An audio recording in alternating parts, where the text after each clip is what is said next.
Welcome back to my channel. Today I have my client and great agent, Frankie Cordero. She sells real estate in Miami, Greater Fort Lauderdale or Broward County if you're in South Florida and you know what I'm talking about, and South Palm Beach County, Boca Raton, Boynton Beach. So Frankie, let's get right into it. I want to start by saying like what you've done, and then we're going to get into the ins and outs of how you've done it, because obviously for the agents watching, it's always inspiring, and when they hear great results like yours, they're like, yeah, I could do it too. So that's what it's about. Okay, you've been working full-time in real estate since, tell me when, recently. Recently, I worked about 4 or 5 months last year, and then I took a break for the holidays, and I came back full on in February. February, So, and we're in April, and I know you took a week off because you had COVID, another week. So technically hmm like 2 months all in, yes? yes, correct, yes, And in these 2 months all in, when I spoke with you yesterday afternoon, you had taken four listings. Four? Is it four or more? And then last night, it's four. four. And last hmm night you listed a FISBO, the very first one, I think, right? Yes, the first So, one, correct, so we're talking five listings taken in 2 months. correct. Were you prospecting before? You said last year you did a few months, or this is all brand new to you, like actually reaching out to people to find sellers? So I was afraid of sellers, so I called buyers, and I was spending a lot of time calling buyers, and I felt like a financial advisor instead of a real estate agent because it was like credit, it was how much they were making, and all this stuff going after them. Who were So these buyers you were calling? Where were they coming from?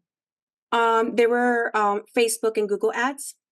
Okay, okay. So Mhm. then what made you decide? I know you joined my training and all I talk about is listings. So you joined my training, and then it took you about a month to actually start making calls. What Yes. made you make that decision? Like, I want to switch to being a listing agent. That's a very good question. I've always heard in the real estate industry that in order to survive as a real estate agent, you have to take listing. You need market share. So I knew I had to get listings, and I was really tired of working with buyers and them not being able to afford or being able to buy, especially with the interest rates fluctuating as much as it is or as it was and still is. Um, it actually changed buyers' buying power one day to the next. And so after spending so much time with them, showing them houses, wasting gas, I was like, I got to make a change. I got to make a change, or I won't survive in this industry. So, people were, in the way I found you.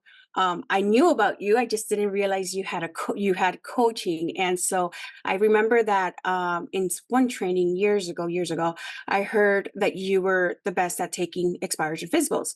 So I went on and I was looking for your scripts online, and I found out about Sales X training, and I was like, I got to join. Okay, sounds good. Okay, so hmm Frankie, a few of the listings you've taken, I think three of them are expired. Correct. Expired listings, they're not easy to talk to. So tell me what you've learned in my training and what you're doing to be able to, and you're in hmm a competitive market. I mean, you're selling real Yes. estate where I sold real estate. So I know you're not the only agent calling. There are a lot of agents calling. hmm So what are you doing to stand out, to have him listen to you, not hang up on you, and end up giving you an appointment in the listing? Talk about that so the viewers can learn. Okay, so I literally do exactly what you tell me to do. I Sounds don't like make a dream rules. to me. So go ahead. I don't make any changes. I even just this, like, I don't even say hello. I say hi, is this blank? And I found that the scripts that we use are actually very, very good and take away some of the guessing game for the potential seller or for the expired listing. And I get into rapport with them with your scripts. And so all I do is pick up the phone and read off of I know it, but I also have my script with me at all Okay. times with the objections. What do you mean by take away the guessing game for the seller? What does that mean? So in the beginning, when I was calling, because I was so nervous, I was actually saying, "Hello, is this person?" Right? And so at that point, they would shut down and they would already want to hang up with me. When I realized, when I change it and go, "Hi, is this, let's say, Mark? Hi, is this Mark?" They would immediately just go in and have the conversation with me. So I took out their objections from the beginning, and they actually just let me talk, and I say the first full sentence, and we get into rapport. If there's an objection, I also have my objection out here, and that's that's where I what I do. It's not science. It's exactly what you told me to do. I think the key to what you're saying is there's no hesitation. You're not like waiting. You're listening. I'm sure you are working to perfect the mimicking and matching so you build instant rapport. And so far, it's working. It's working. Yes. So I would imagine that some of these expired listings that you took, that you set appointments with, they were Mhm. interviewing other agents or not really? Like how, because you're in a competitive market. So what was the story with them? They had their objections. Some didn't want to sell anymore. They were getting calls from other agents. However, I took to heart what you say. You call in the morning, and then you set the appointment in the afternoon. And so usually, I'm the first agent to get there, and I let them know that I could literally, call all the rest of the agents and let them know that if they have any buyers, they're more than welcome to bring them so that we can work on it. So, Wow. um, It takes yeah, so courage that's to do that from the very beginning. Yes, that's amazing. I love it. Yeah. How mhm. what would you Uh, say to agents that are they find that my script is aggressive, right? You say I'm calling because I am confident that I can sell your home, and a brand new agent or someone who's been using these other scripts that are a little full of fluff mhm. would say, "Oh, I don't know if I could say that." What would you say to them to convince them that no, this is what you need to do because it works? So I think that you said it clear in one of our training calls. You said it clear as day. My job is to take listings, it's not to collect leads. So if I'm sitting there and I'm asking all these questions, and the person doesn't even know me, the person, could feel uncomfortable, like, why are you asking me this? It's like, are you going to sit there and ask them for their social security number? Like, you're asking them personal questions. And so I love that it's so direct because it tells me, do you want to sell? Do you not want to sell? Let's book an appointment. I have kids, I have a family, I have to get home. I need to know if you're serious about selling your house. I'm confident that I can do it. Then, if you are interested in selling it, I'm more than happy to help you out because I know that I can get this done. So with literally 3 months in my training, and it took you a month to start making calls, where did you Mhm. how did you find just the belief, the confidence to just like go for it like that? Because a lot of agents, they spend months thinking about it, listening Mhm. to me, and they don't do anything. So where did that come Yes. from? So it's something you also said. It's, if you're you said that the pain of not selling real estate or not getting listing has to be greater, outweigh the pain of picking up the calls, right? And so I was not in the best of places. But then, with your motivational videos, I started to listen to them, and you're like, anyone can do it. I did it. I had an accent. I had this. Like, you had so many things that was an obstacle for you, and you figured it out and you're sharing it with us. So then I pretty much was like, if I'm going to stay in real estate with the changes that are going, I Mhm. need to do something different. This market now is more skill based. It's not someone that's going to give you a call. So I'm going to sharpen my skills, and I'm going to take my market share today because tomorrow my market share is going to grow. So then you said that people never wake up and are like, "Oh, I'm going to prospect today," and get excited. I actually do. I had COVID last week, so I was out for almost an entire week. And my doctor cleared me to come to work on Monday, but my kids were sick and I wasn't comfortable. Come Tuesday, I was like, I was like shaking, and I had I had anxiety, and it was pretty much like I had to get in, I had to make my calls.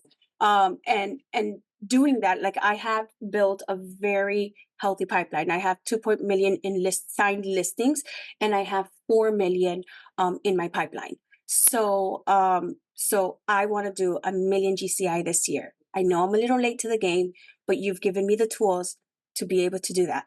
And I believe in myself because I feel like you believe in me, and you're telling me I can do it. And I hear you every day telling me you can, and not you personally, but in your videos, how we can do it, how we can do it, how we can do it. And I took that into account. I also took, by the way, which I think was the biggest difference. I saw the module of um, time of scheduling, Yeah. right? And you said if you could just master your day till 12 o'clock, everything else will fall into place. And that changed my business. That Mhm. literally changed my business. Even if I don't follow it 100%, and I follow it like 70, 80% of the time, because I'm working on it. It just changes everything. So it feels good to come into the office. I was out for a whole week, and I set appointments.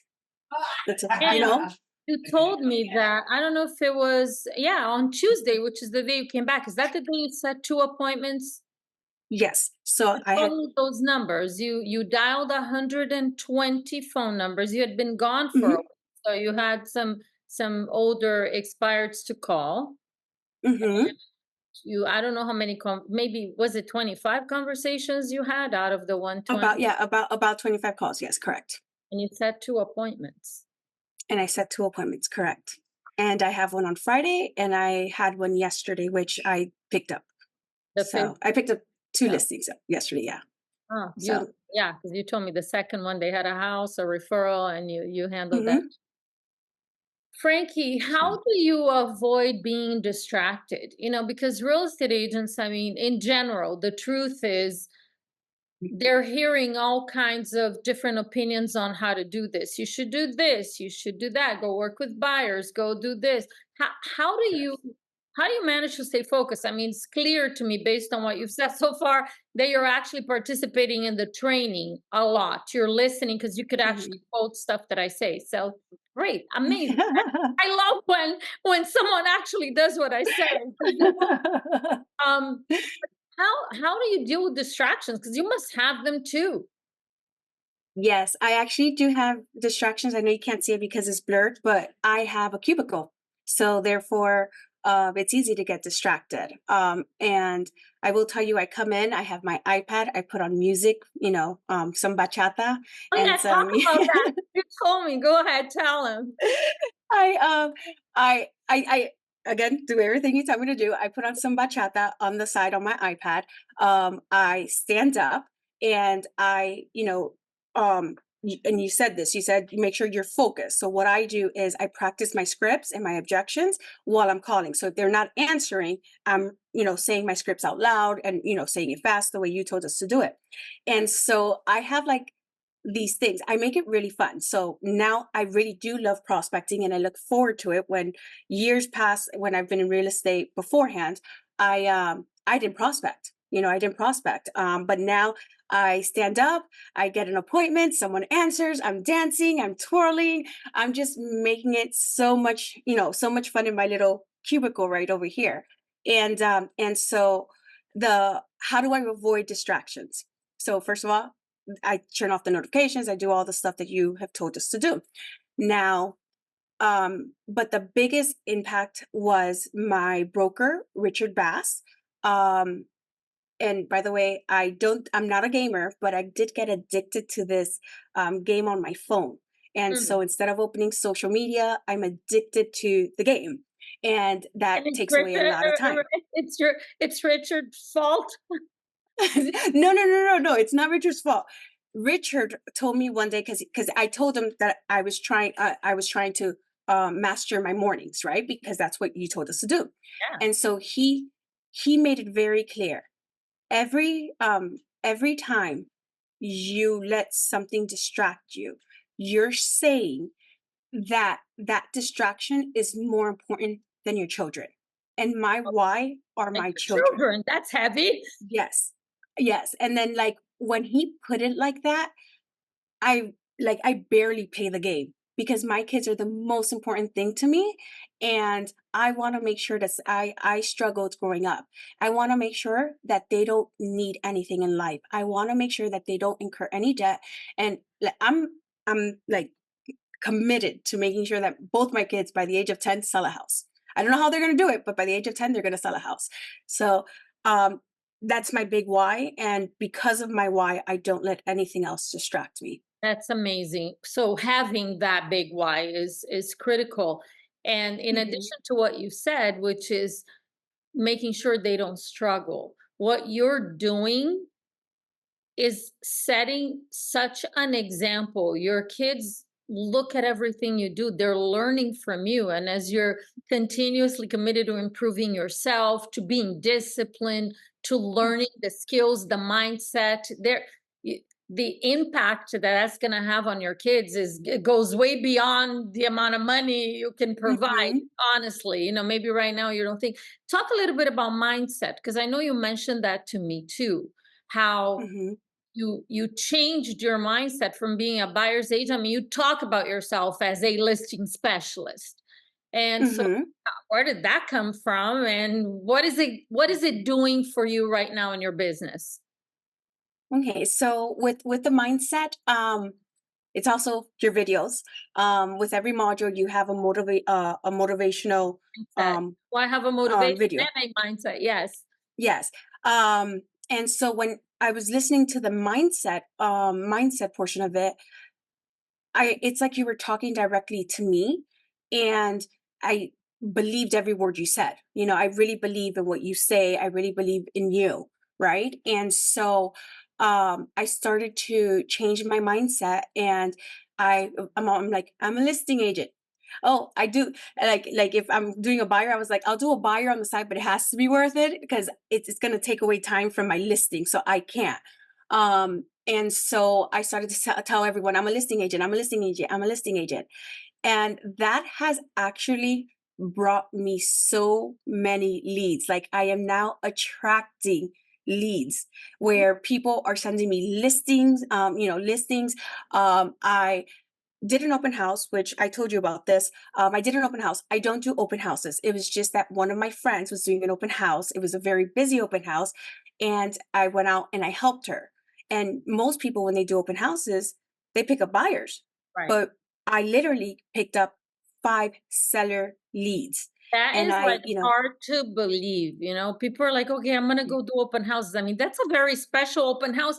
And a lot, I actually believe the reason why you got 5 seller leads is because you're telling yourself continuously you're a listing agent. Mhm.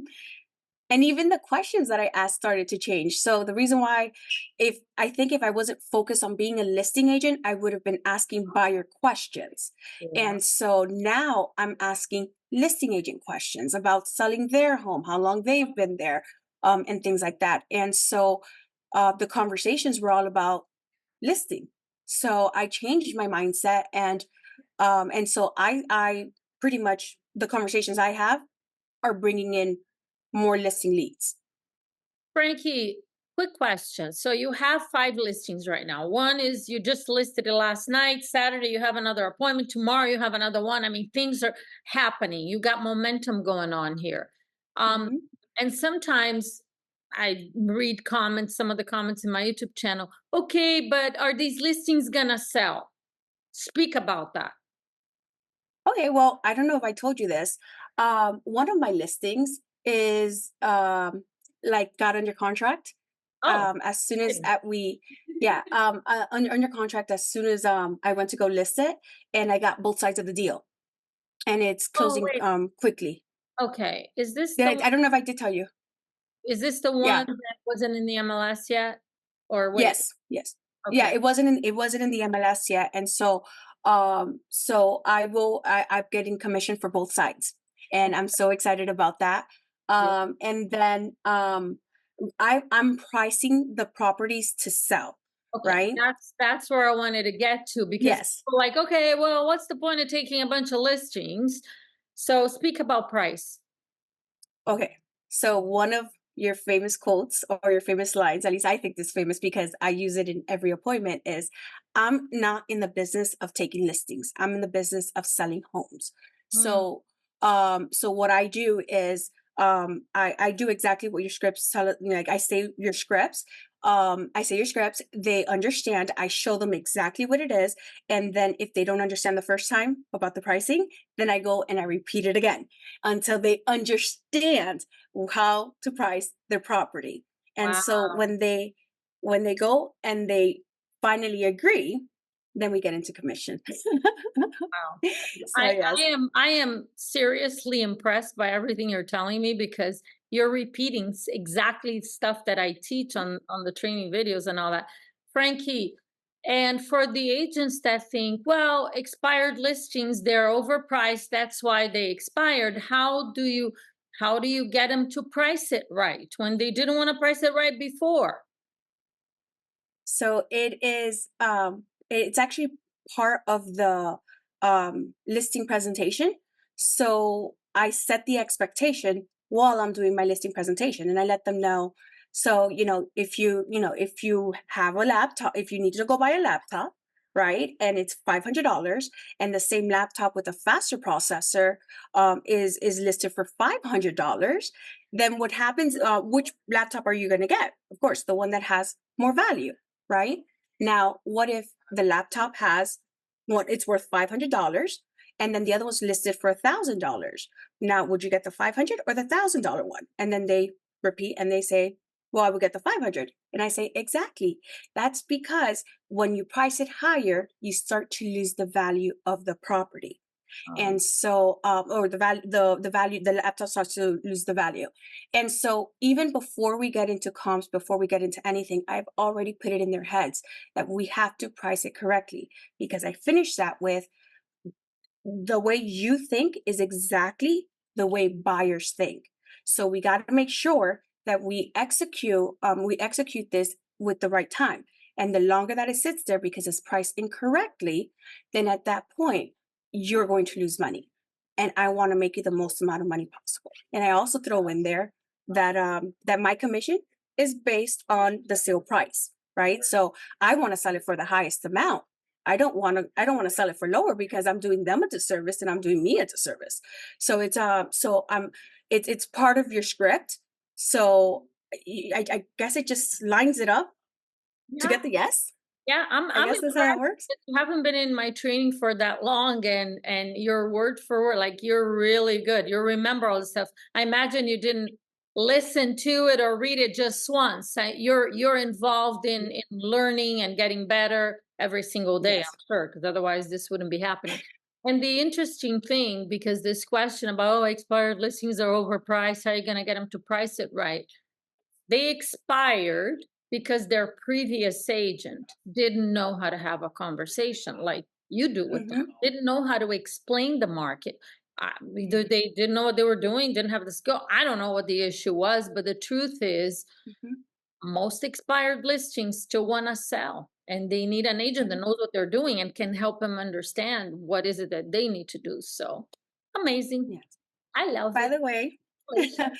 Yes. with that being said, I it's always coming from contribution, right? So one of the other things that I got from your training is, because I am an educated agent, because I know what I'm doing, because I want to help the seller, I feel like it's my duty to give them a call because they need to sell. They need that money for something.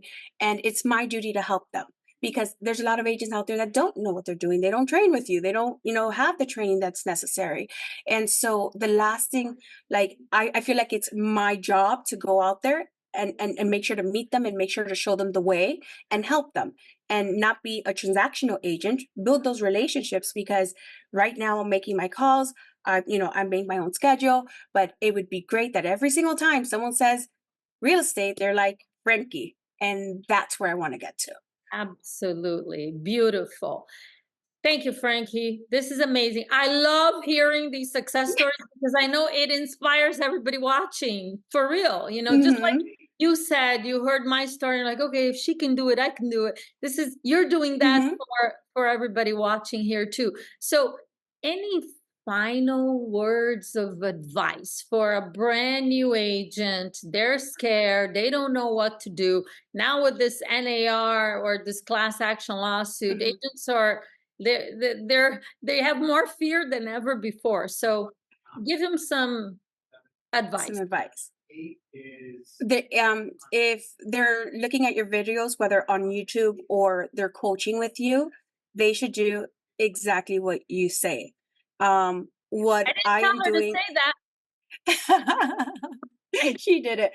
But I literally just like, there's been, there's agents that have been in the business for 10, 15, 20 years, and a new agent can come in and take more market share than they do if they follow the steps. And I believe in the steps that you set out for us.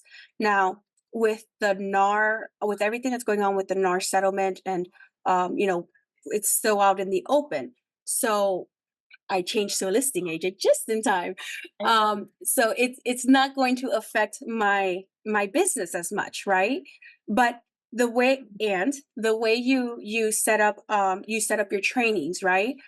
Even the listing presentation, like I said, it leads up to being able to price a property correctly. It leads to also talking about commission and commission objections. Like yesterday, the girlfriend and the boyfriend, they sat with 3 or 4 agents before I did. Mm, And they have a discount, they have discounted agents. And so they brought up the NAR settlement and they tried to get me off my 6%. And I told them, I go, you get what you pay for. And I handled the objection with, again, your objection handler.